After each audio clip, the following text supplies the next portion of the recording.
who are we really? Answers can be found only within the very core of our being via a process of inner exploration. The Golden Rosy Cross is a Gnostic spiritual school, so we'll start with today's exploration with the question, what is Gnosis?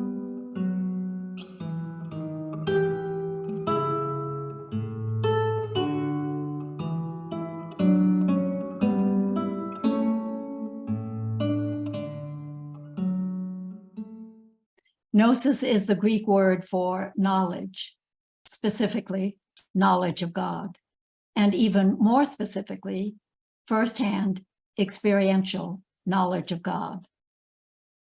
It's a radiation, a vibration that is linked to eternity. The heart experiences Gnosis as an inner yearning, as a yearning for that which is not of this world, that which is complete and holy, whole and holy. There's a process of growing up in our personalities, gaining self-knowledge, and then there may also be a process of knowing that there is another possibility in life beyond our experiences so far in time. Last week, we touched on the fact that there are two different orders of nature, two different life fields. One is the material life field, our earthly nature, where everything grows and then decays, and which is defined by our experiences. We understand light by experiencing darkness. We understand heat by experiencing cold, and we understand love by experiencing hate. These opposite qualities are how we identify the limits of our material life here on earth. It is a world where everything is transient, nothing lasts. We have to repair our clothes, our shoes, our houses. Nature repairs and replaces itself. All material objects, including ourselves, are temporary. And there is a divine nature where there is unity and eternal development. Hard to describe because we have no experience of it. It's been called nirvana or heaven, but it's not necessary to die to experience it. These two fields of life are completely separated from each other, not by place or time, but by vibration, a difference in vibration, a difference so vast that it cannot be easily bridged.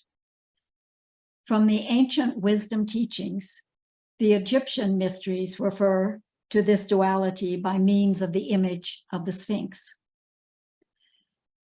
The biological nature human being, like a highly evolved animal, is connected with the potential within us to become a divine human being, the true human being, represented here as the human head looking toward the horizon where the sun arises and the light comes from. The founder of the Golden Rosy Cross, Jan van Rijkenvoort, explained the Egyptian wisdom teachings in 4 books, a series called The Egyptian Arch Gnosis, which I'll just mention are available on our website as a free download.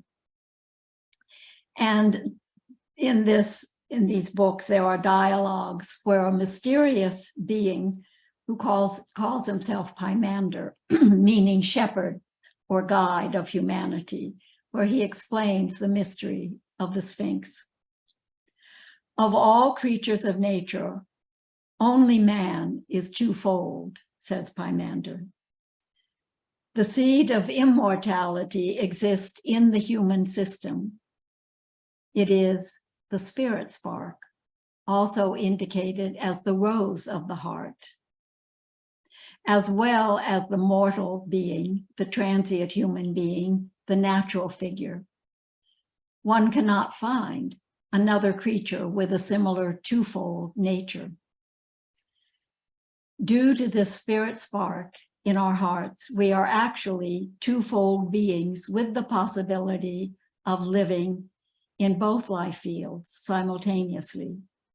We have the potential to connect with the vibration of the Gnosis, with the divine essence, while conscious in our physical bodies.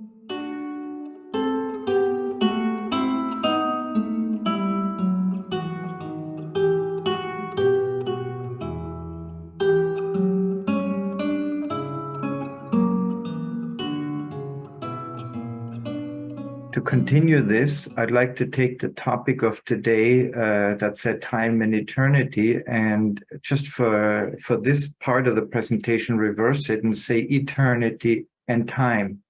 And in previous presentations, we talked about eternity and time and the great plan that exists in behind all that, the great plan of evolution. And in the beginning, it says, there is the one.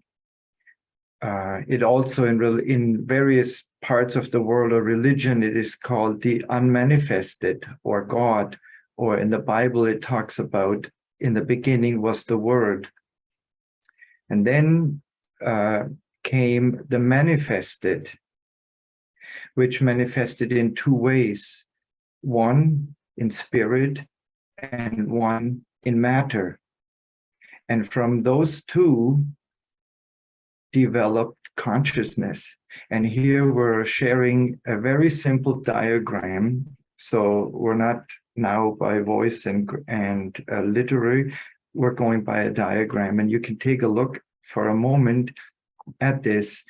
We're trying to sort of show like a roadmap, where it starts on the left top corner, you see the one or eternity, the unmanifested, where out of which come the two streams of the manifested. These are words trying to describe something, and you might pick up intuitively something. And out of those two developing, like the spirit comes down in this curve. There are a couple of points, but for today's presentation, and to keep it simple, we just leave it at that. And matter developed then through the mineral, the plant, the animal, into the human.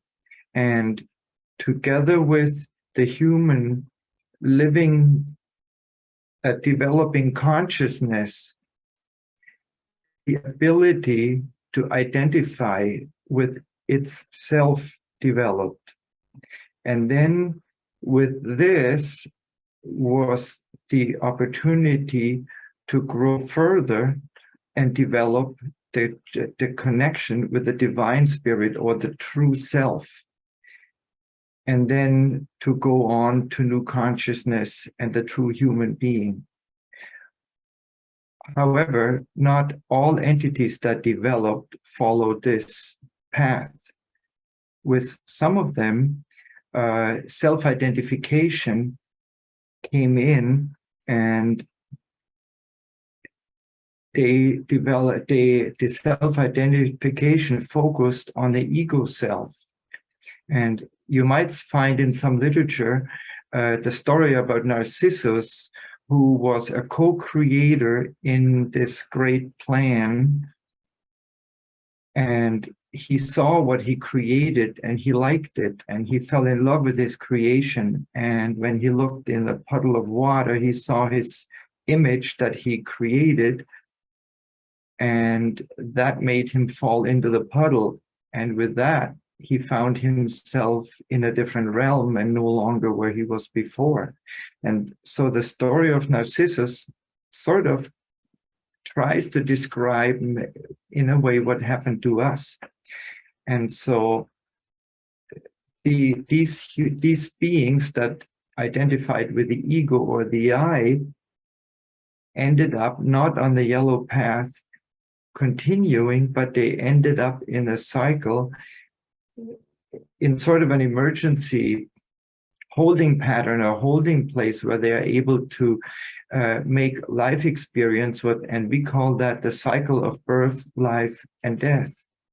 And with that came for humanity the world of duality, day and night, warm and cold, all of the things that we experience in our daily life. And we belong to the group that sort of, who knows when, chose this other direction. And the purpose of this was not to punish this group of people, but to give them the opportunity to make lots of life experience. And out of this life experience develops eventually the desire and questions about why is all of this? And then we will also find out that we have a choice. And when we grow with our inner being in this, we will be able to recognize that our I being, our ego self, it played a role in keeping us going, but eventually this ego role will recognize that there's something else. There is that divine spirit, that true self that needs to take the lead. And this ego self will, at a certain point, develop the ability and the strength to voluntarily step aside and let this true self take the lead. And with that, this cycle of birth, life, and death will have fulfilled its purpose, its task. And this human with self-identification with the true self will redevelop, and this yellow dotted line will be the path for this being to join again the path of evolution that started from the one and will sort of develop towards the integration in the one. And that's not quite the same as where it started, because in eternity, there's still not a fixed place where we came from and where we identically have to go back to, just like the cosmos or the everything is in movement. So there is a development, and this is why this whole thing looks like it's moving slowly. And so this was the idea of what this graph is supposed to do. It shows how we develop, what the opportunity was, and that some of the entities took a turn to this holding pattern in order to eventually develop again and continue this path in accordance with the great plan.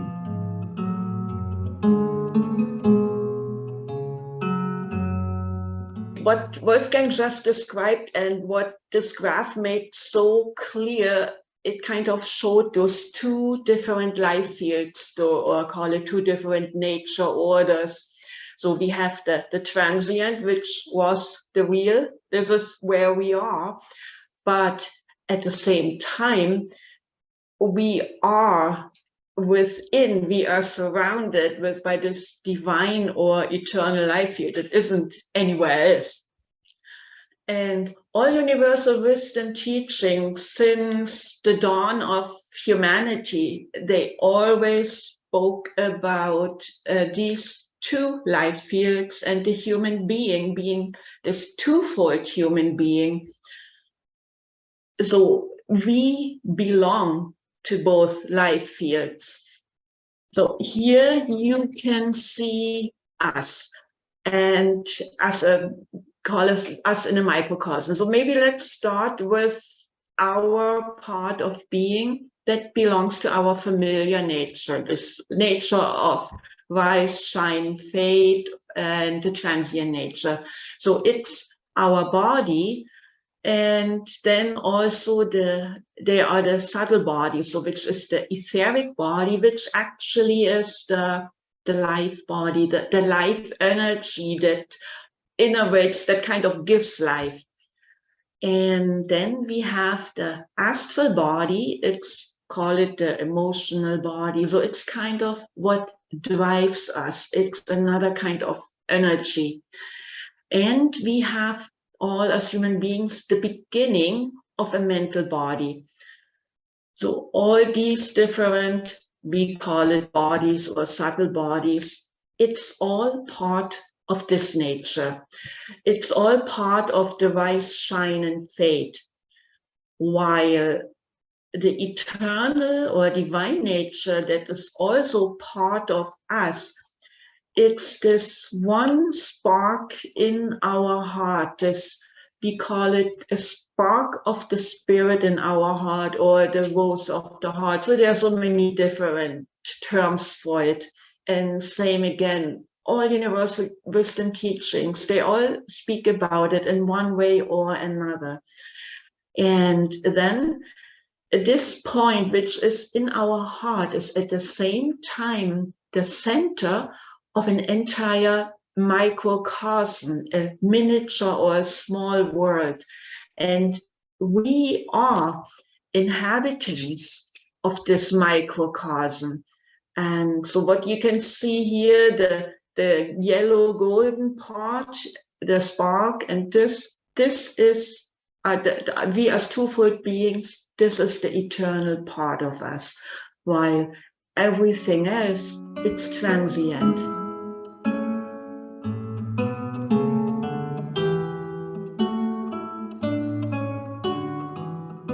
Even we live in this eternal or divine life field, we have it in us, there's no way for us to connect to it.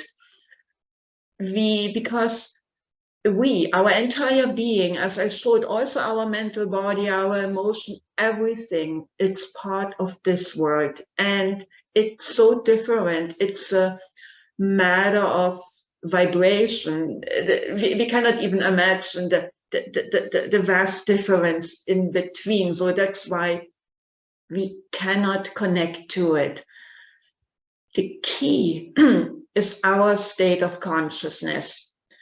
And our state of consciousness, which is the I, ego, self-consciousness, self spelled in lowercase letters, there is nothing bad or negative about it. So don't get me wrong. So when we talk about the I or ego consciousness, this is us, it's our nature with all our good sides and bad sides, it's us.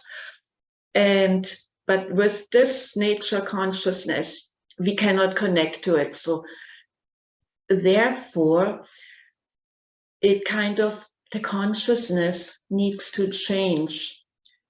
And if you think of the radio stations, so what we are tuned into this nature order by our state of consciousness, while all the other stations, the frequencies, they are right here. But if you are tuned into one, we cannot listen to the other. So it needs this transformation of the state of consciousness. And same again, all wisdom teachings, it doesn't matter which one you're familiar with, which one you immerse yourself in, you will recognize they all talk about the same. And what it needs, it's a fundamental reversal. And it's the reversal of the focus of our identification. Remember in this graph, it talked about the self-identification. We identify with our I, ego, nature consciousness. But we do have this one spark of the spirit, of the divine within us. And this process is the beginning of the identification with this other, this divine within us. And we cannot will it with our mind. The only way towards it is becoming open to this yearning of this other one, because it is like always sending out little calls, hear me, here, this is where you are truly supposed to go. So this is a process by just becoming inwardly open for something else, which it doesn't serve us or me as this nature human being. And no, it's not. And still, there is something that drives me forward, because it is more important to me, even, or it becomes more important, even beside your familiar human state of being. So it is a process, and over time, then you are able to perceive a little bit more and more, and it's more a kind of making room for it, stepping out of the way, knowing that there is something else, and recognizing one's own state of being. Last session talked about self-knowledge, which is a really, really important aspect. And over time, a new consciousness will develop, or the I consciousness will begin to transform into this other state of new consciousness. It was named as new consciousness on this little graph earlier on. And even this, as we have seen on the graph, it's only the beginning, because then the development continues, and this is more of, let's say, on consciousness basis, that it becomes more and more able to connect to the true spirit field. And for all of this, we have the potential in our hearts, because we have a spark of the spirit in us. And if you look at all the shortcomings, the faults we have, the transiency of our entire state of being, and still we have the potential to become the instrument of the other one, of this divine element within us. And by our willingness to cooperate, to become the instrument of this other aspect in us, we enable that this true human being can unfold through us, and this true human being then is able to fully live or manifest in this microcosm, while we cannot connect to the microcosm. Even it is all there, but we cannot connect to it. And in this, we can find kind of the purpose of our life.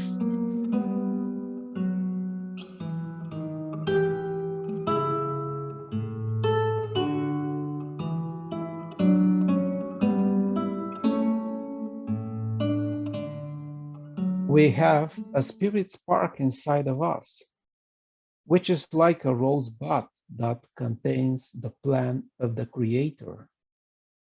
It is similar to a seed of a tree that can grow into a magnificent tree when we plant it in the right soil, water it, and take care of it.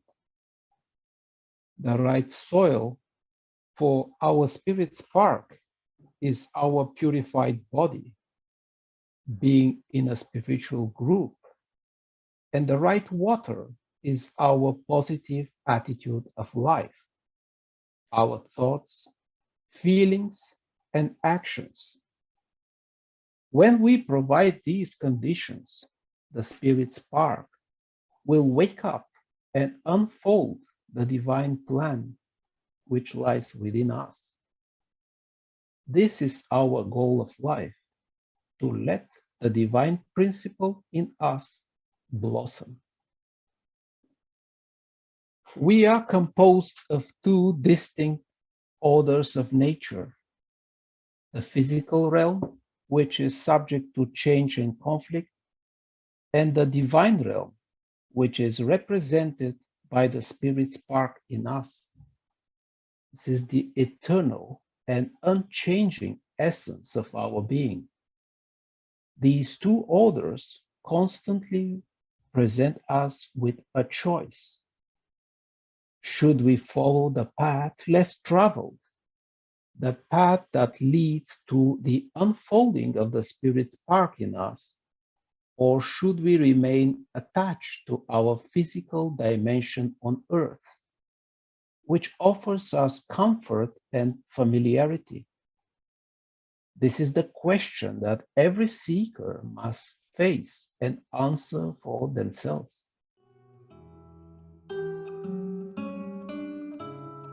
And I like this quote, which says, "Do not seek outside of yourself that which is within."